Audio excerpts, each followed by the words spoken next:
Hey there. So today we're going to be covering how Ukraine is planning to break Liman and where they're succeeding, where they're stalling, and I'm going to answer some of the questions that left unanswered during the recent live stream. Let's go.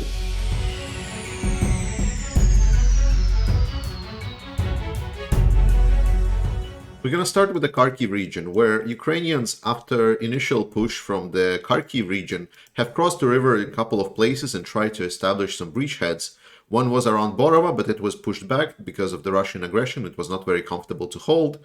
And then the other one was around Kupiansk, where the Kupiansk city was taken by the Ukrainians. And now from there, they're pushing down alongside the river. And they're not only using the road that goes along this river, they're actually using the river itself. There's plenty of videos of Ukrainians using boats to navigate the river. And they're trying basically to cut Russians away so the Russians cannot establish a defense line along this river. So Ukrainians will be able to cross it at their will. Right now, we know that's what the Ukrainian plan is, and Borova is pretty much for the taking, and they want to flank it from the north, and that will relieve the pressure for people to then cross and establish a proper bridgehead from the east, from the west to east. Some tactical developments on the map. I usually don't cover them too much, but this is important to understand also that this bridgehead is also wanting, Ukrainians are also want to support this bridgehead from the south. Over the last couple of days, Studenok, Sosnove, now Alexandrovka, and there's another village here, it's Krimki, was now liberated by the Ukrainians. Yarova obviously also was liberated, and Novoselivka was today said that it was in a gray zone and Ukrainians have entered the city.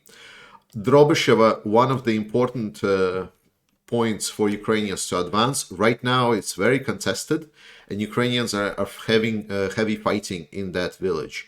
If it's taken, then most probably Liman will also fall, because right now Liman is assaulted from this area and also from this area. But these are kind of forested approaches, and it's very hard to attack. So that's why we're looking for Drobysheva to fall, and that will pretty much force the Russians out of Liman, because then it's very easy then to get to Stavki, to Zarichne, and basically cut off the whole Liman grouping and encircle them.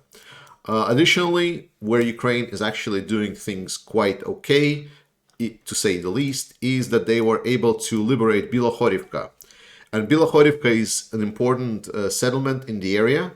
While it's not a major hub for any kind of, highway from here, in this area, this will allow for crossing across the river. This will allow to be established some kind of a bridgehead, or like a forward position to attack and cut off any kind of Russian defenses around this area here.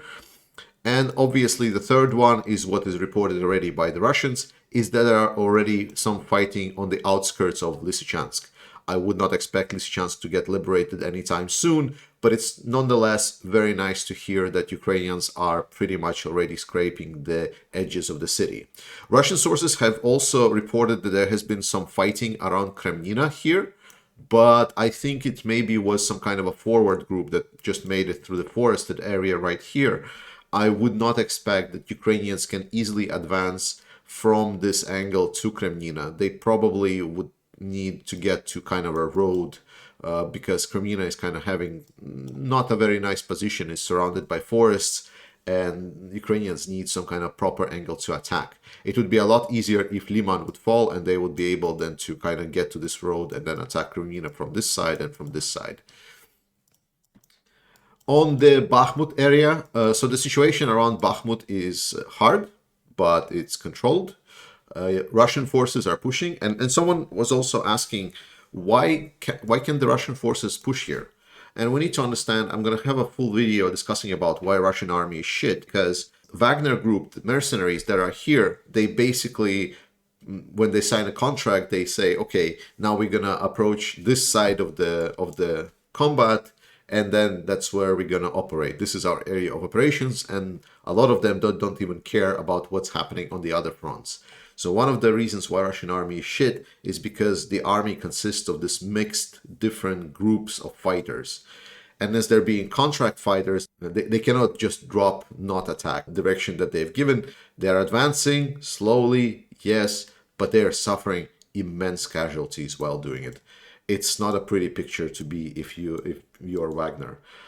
The direction around Pisky and Avdiivka, oh, that's like this probably. Russians were trying still to advance, but to be honest, they didn't succeed much. It's pretty much stalled in this area. The same here as well around the southern part.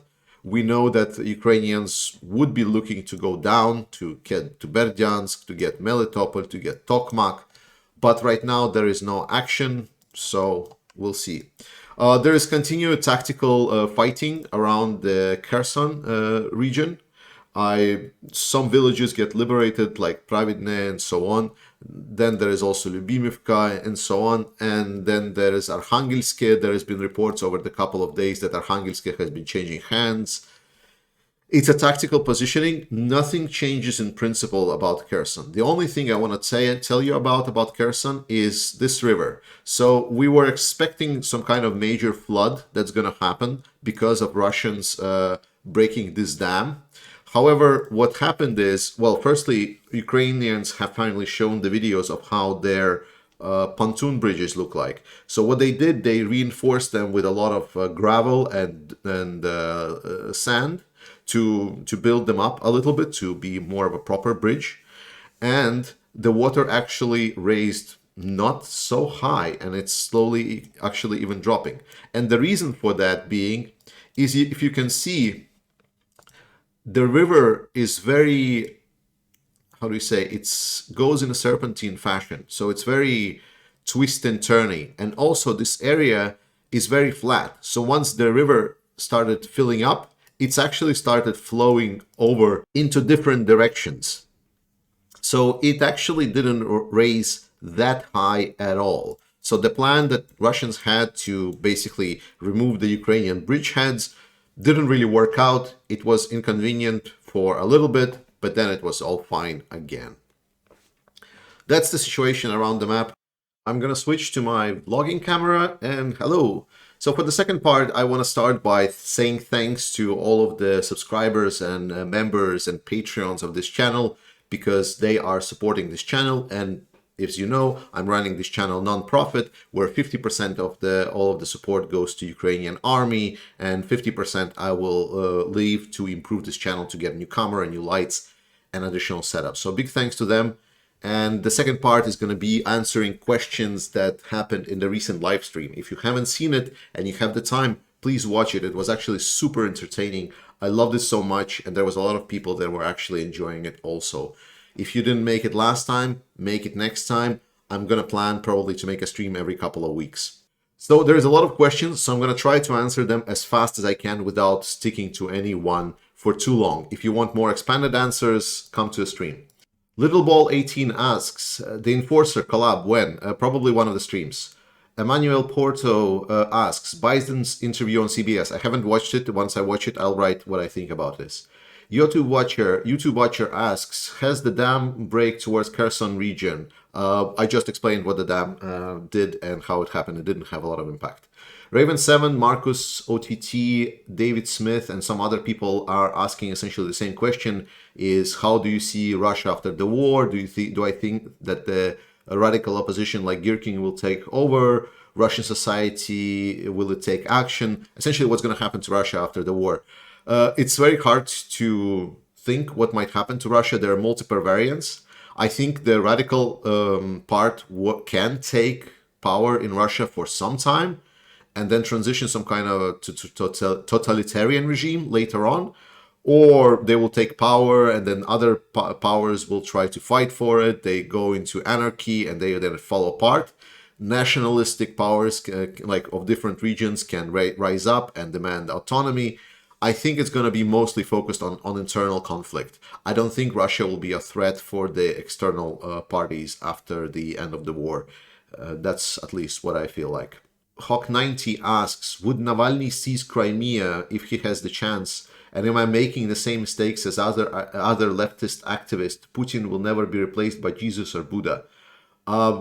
Firstly, I'm not a left wing, I'm not a right wing. I don't affiliate myself with any political parties. I like good policies. I like to support good ideas. In my life, I've voted very far right. I have voted or also left wing. I've also voted on center right, center left. I had many elections in my life, and I think this is what Russia needs to do. Russia needs to stop getting. Russia needs to get off its Tsar addiction and authority addiction, and build a parliamentary democracy and have actual good policies and ideas be represented rather than authorities. Emmanuel Porto asks, afraid of chemical nuclear weapons? No, I don't think there will be use of chemical or nuclear weapons. I can expand on this next stream. Fabri Naturo, do you think China is completely neutral in this conflict? I think China will support Russia with not military supplies, but I don't think it's going to be mattering in this conflict compared to what US is doing with Europe. Janet Atkinson's asking, Russian surrender in Kherson. I think it was info wars. Sorry. I think it was information warfare. Fabri Naturo asks, what do I think about the protest in Kazakhstan earlier this year? I think it was a protest against the authoritarian regime of Nazarbayev, and I think the new authoritarian leader that came in his place just took the advantage of it and peddled it and used Russia to establish his power. One shit changed other shit. All the freaking dictators can go screw themselves, let's put it this way. Emmanuel Porto is asking when Kerch Bridge is going down, when Ukrainians can reach it.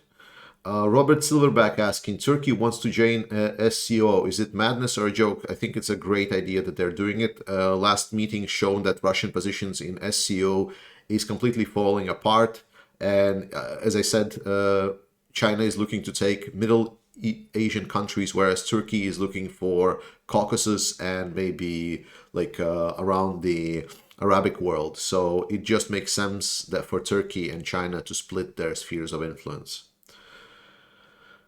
I don't like it, but that's just how it is. Level 70 asking how long for Ukrainians to take Liman? I think within maybe a week or so. Fabri Naturno asks, Putin cannot afford mobilization like Stalin. Yes, he cannot. Revaj asks, large number of people fleeing from Kharkiv. Well, firstly, did you forget all the large numbers of people fleeing towards Ukrainian side?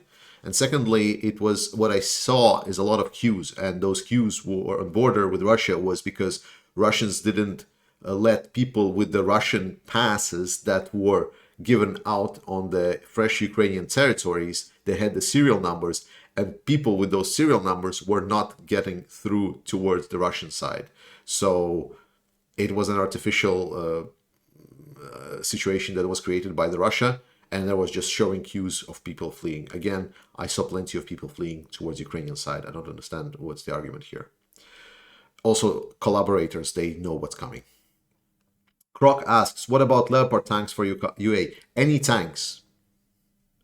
Janet Atkinson asks, all the hate and discussion about annihilation of Ukraine and Europe on Russian state TV, is this for real or just entertainment? You know, I would think that it was just entertainment, but unfortunately Putin started a war because he believed in his own propaganda. Level 70 asks, why US don't give ATACMS to UA? Because that's not their plan right now. Flash 73 asks, is it really that simple that Russians are many of them bad people? I don't think they're bad people. I think they're afraid to take responsibility. Cheryl Waitley asks, what do you think of the Intermarium? I think, I'm not sure, there's different names, but Eastern European, essentially partnership. Once the war is over and Ukraine joins European Unions, Poland, Ukrainian, and the Baltics, and some of the Central and Eastern European states will become a major economic power in the area. Before, European Union wasn't really represented because Baltics and Poland wasn't that big of a deal. Ukraine adds a lot to the equation. Especially as a developing part, it will be prime for investment. Gunnar Yardson asks, can you explain for us the drive of LPR and DPR people to independence? There is no drive of LPR, DPR people of independence. It was just very nice for Russia to start the war, get all the people that support Ukraine out, or shoot them, or put them into torture chambers, and then just proclaim that, hey, look, these separatists that suddenly have all these weapons and tanks and have Russian passports are actually wanting to secede from Ukrainian side. And when asked, like, well, why are those Russian citizens that supposedly are representing Ukrainians that want to secede, the Russians just play dumb. So there is no drive for Ukrainians to secede. It's stupid. It's a propaganda argument. That's it. Hope I answered some of the questions. I will see if there is more questions to answer and maybe cover in some other videos. But see you next time, and Slava Ukraini!